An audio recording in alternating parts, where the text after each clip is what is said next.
Hi, so I'm on a trip and I'm going to Vienna, Munich and Cologne, and right now I'm in Cologne, and this massive building right behind me is the Cologne Cathedral or Dom, and it's one of the things that Cologne is famous for. It's undergoing restoration like all these buildings are, which is a never-ending task. So the first thing is the Dom. The second thing is, curiously enough, apparently Cologne has the most pubs per capita of any town in Germany, including Munich, which is weird when you think about the Oktoberfest and the Munich beer halls, but that's the stats according to Wikipedia. The next thing is, it is the most bombed city in Germany, and the population was reduced to by 95% to 5% during the bombing campaign. And of course that wiped out most of the centre and led to a reconstruction campaign that has focused mostly on about 12 churches, the city gates and this place. The last thing it's famous for really is eau de Cologne. I mean, Cologne has now become a byword obviously for men's perfume, and that was brought up in about 1709, I think. So here's a fuller view of the cathedral. Apparently it is the third tallest church in the world and the tallest cathedral. This sort of stuff I think is absolutely fantastic. Now I believe this started in Prague, but what it is you find yourself a bridge, you buy yourself a lock, you fall deeply in love and you come here and put the lock on the bridge. It's kind of a forever tryst. We're going to love each other forever. It's actually the first place that I've seen, and I've seen quite a few of these places, where the thing is just jam-packed with locks. I mean, Cologne, who'd have thought it? The city of love? So Cologne, it's more or less slap bang in the middle on the eastern side, near the border with France. And you can see a panoramic view of the city right behind me. Now, that area down on the bank there is kind of like an area for passeggiata. That's that Italian habit of walking up and down in an evening, taking a beer, meeting your friends, having an ice cream. It's sitting right on the Rhine, which is the river we can see here, and the Rhine is actually surprisingly not polluted. There are salmon in the river, there's some nice beaches, and on a day like this, which is the final glorious days of summer, a great place to spend a bit of time. So of course the Romans were here. They got kicked out in about AD 426 by the Franks, but it was a military centre for them, and so that makes Cologne an incredibly old city. Into Europe in our post-Brexit times was surprisingly easy. There are three things to do. One is be doubly vaccinated. The other is you have to fill in something called a passenger locator form, even if you're just travelling through a country. So I had to fill in one for Belgium, Germany and Austria, and they're available on their government websites. You fill them in, they download you the form. And the third thing is you have to have a test. You have to have a negative test prior to travel. Now it can be a really simple test, one of those 15-minute tests, the antigen test, but you have to have it done and you have to have that certificate with you. The really irritating thing is nobody cares. When I got to the border, all that really happened was they looked at my passport and they looked at my vaccine certificate and they waved me on. I'm 100% sure if I didn't do it, I'd have been in trouble, but having gone to the trouble of doing it, nothing.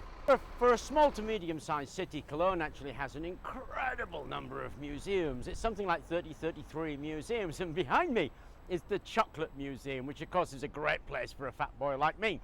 But we've come here not specifically to look at the museum, but to look at what I'm standing on.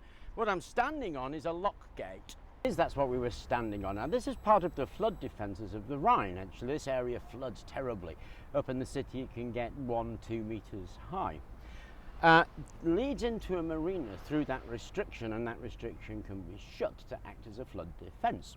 But often it strikes me that some of these huge things that they build are underused as resources. For instance, if you stuck a couple of Archimedes screw generators there, you're probably talking about 100-150 kilowatt hours generation as a possibility on this area, and that would be a great thing to do. And I came to look at that because they've done something very similar up in London, and what I want to do is to go up to that site and have a look at what they've done there, and that's going to be an up-and-coming video. But it struck me that this area could be used in exactly the same way. Don't get me wrong, Cologne isn't backwards in coming forwards when it comes to those environmental concerns. Like the rest of Germany and most of Austria, really, they have an incredibly comprehensive, well thought out, well separated and well used cycle path network. And you see just about every kind of bicycle you could imagine. They also have an awful lot of these things, these e-scooters. They're registered to the city. There's about 4 or 5 main companies taking part, and you see those zipping around an awful lot in that final mile transport to help is congestion. So having got here, it's actually a really nice place to visit, and it does have 3.5 million tourists visiting every year, so I guess they can attest to it.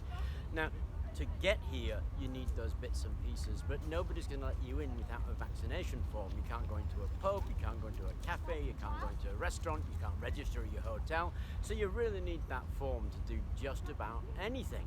And of course, once you've got here, it comes time to leave, and this is where it gets a little more complicated.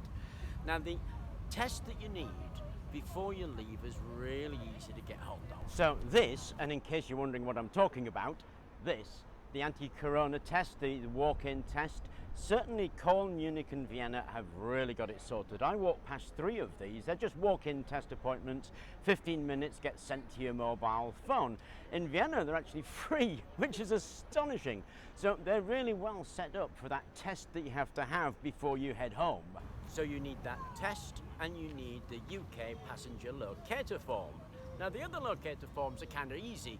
It's your name, your date of birth, passport number, and where you're going to be staying. The UK form is online, and to be honest, they ask such questions. I mean, does your dog have relatives in East Timor? Yes or no? I mean, they don't actually ask that, but they might as well, because they ask this enormous list of questions that sometimes it's a bit confusing and hard to see the point of. One, for instance, how long are you going to stay in the UK? Well, it's where I live. So rest of my life wasn't an option. I left it blank and it seemed to be happy at that. I wonder if I'll get some questions. But some of the questions did seem a little bizarre.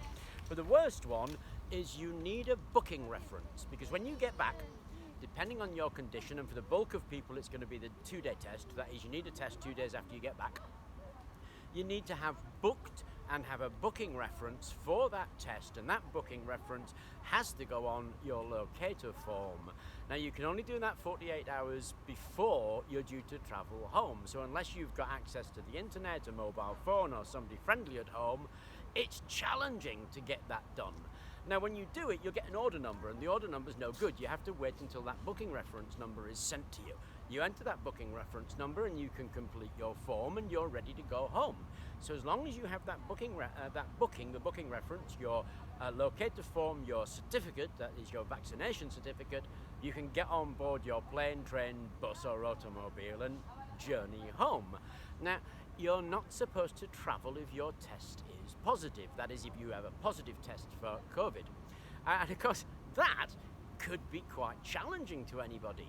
I mean, if you're not taking insurance out of this, you're supposed to isolate and you're supposed to sit around for, 10 days? That leaves you in a lurch. So that can be a little frightening and a little worrying about whether you pass that test or not.